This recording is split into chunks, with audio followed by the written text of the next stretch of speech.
Hi there and welcome to this month's market update. Just before we get into things this month, I just want to say our last video that we put out got lots of views and we're so grateful to everyone that takes the time to watch them. We do these videos every month and if you'd like to be notified whenever we put them out in the future, why not hit that subscribe button. So what's going on in the market right now? Well, I can tell you that May was an exceptionally busy month for us here. In fact, it was a record-breaking month. We've never listed or sold as many houses in a month than we did in May. But just so we're not seen to be blowing our own trumpet, because no one likes a bragger, I can see through the access to whole of market data that we have here that it was busy right across the region. In fact, more houses were sold in May than any other month so far this year, and sales are up 15% on last year now. And with this increase in demand, what we're now starting to see in the data is the average price of properties sold is $233,000. Compare that to 12 months ago when it was $219,000. So that's about 6% higher than last year. But does that mean prices are 6% higher everywhere? Well, not quite, and I'll explain why.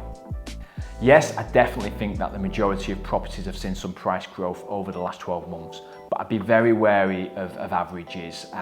Each street is its own market, and you might have a situation where you've got a very popular street where prices might have grown by 10% over the last 12 months, but then you might have another street where you've had little, if any, price growth, but when you average it out over the whole region, you then can get an average that has very little, if any, bearing on your particular location.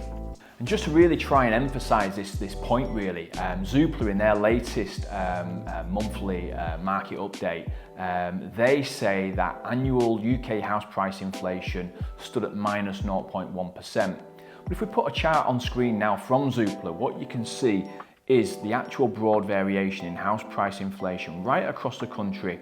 And that minus 0.1%, well, it's certainly not true if you're in somewhere like Ipswich or even Burnley at the other end of the scale. In fact, it's only true if you happen to live in York. Now on to the burning topic out there right now, of course, a general election has been called for the 4th of July. We've known it's been coming, it's finally been called. How might this affect the property market? Well, we've certainly found in the past with elections that it's tended to cause a bit of a slowdown. Activity levels tend to decrease in the run-up to the election. We'll have to see how June pans out, of course, but what about the actual election result itself? How might that impact the property market?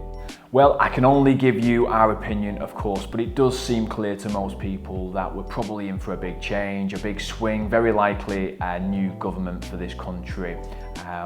What probably wouldn't be helpful for the property market is if we had something like a hung parliament or a coalition government, something like that. But I think as long as we get a clear, decisive result, then I really don't see any reason why we won't see a continuation of the trends we've seen so far in 2024, which is a really good level of demand and perhaps even a bit more price growth as well. Will I be right? You'll have to keep watching these videos to find out. If you're interested in talking to us about how we can help you move in 2024, then we're here 8 to 7 days a week. Thanks for watching.